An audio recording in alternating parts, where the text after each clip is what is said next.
Often we are called upon to help a friend or colleague after a traumatic event.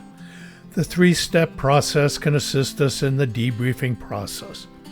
For the layperson, it is easy to remember, simple to use, and effective. I use it all the time. The three-step process is derived from a seven-step process used by professionals. The seven-step process is a graph where over time, the debriefing process moves from the cognitive informational to the emotional focus and then back to the cognitive informational emphasis.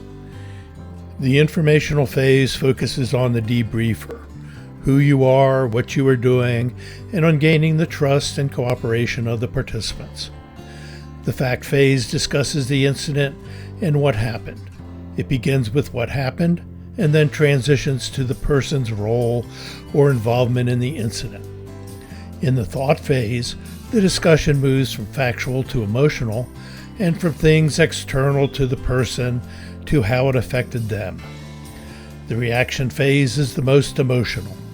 Emotionally, how were they affected by the incident? What are their feelings? The teaching phase suggests alternatives or options to the participants. The discussion is moving back towards the concrete and factual and what participants will do in the future. What symptoms should the participants be looking for in their behavior? Anger, withdrawal, lethargic behavior, or symptoms that suggest action may be needed. Reentry is the last phase. What needs to be done next, if anything? What will be done after the session is over? Additional help or assistance may be sought.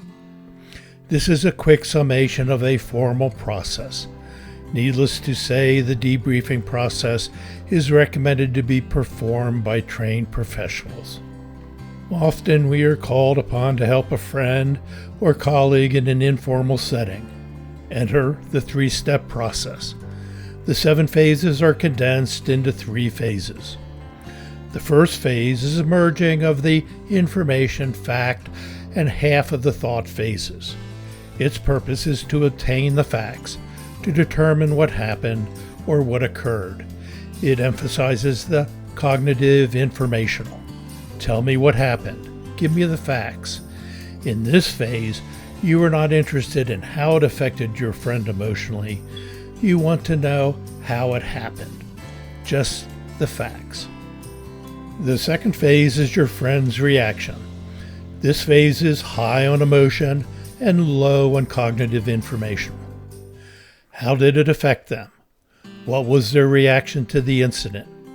How did it make them feel? The third phase is reentry. It is a return to the concrete or factual.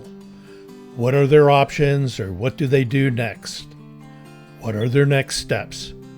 It ends with the friend selecting an option, indicating what they will do next, or what their next steps will be. The 3-step model can be simplified into the following graph. If you prefer, the model can be expressed using a flowchart model. Either model works. Some may prefer the simplicity of the flowchart model. The following example illustrates how we use the 3-step debriefing process in everyday life. The conversation goes, "Hi Jill, you look a little distraught today." Jill responds, "Yes, I am kind of bummed out. Do you want me to tell you about it?" Yesterday, and Jill proceeds to tell you what happened. How did it make you feel? I was angry, but I'll get over it. Depending on the situation, you may spend some more time here or move on to the reentry phase. What do you plan on doing? Can I help?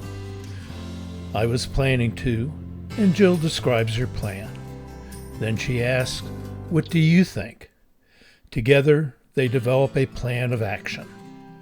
Jill's conversation was chosen because it shows the simplicity of the 3-step debriefing process used by lay people in everyday situations.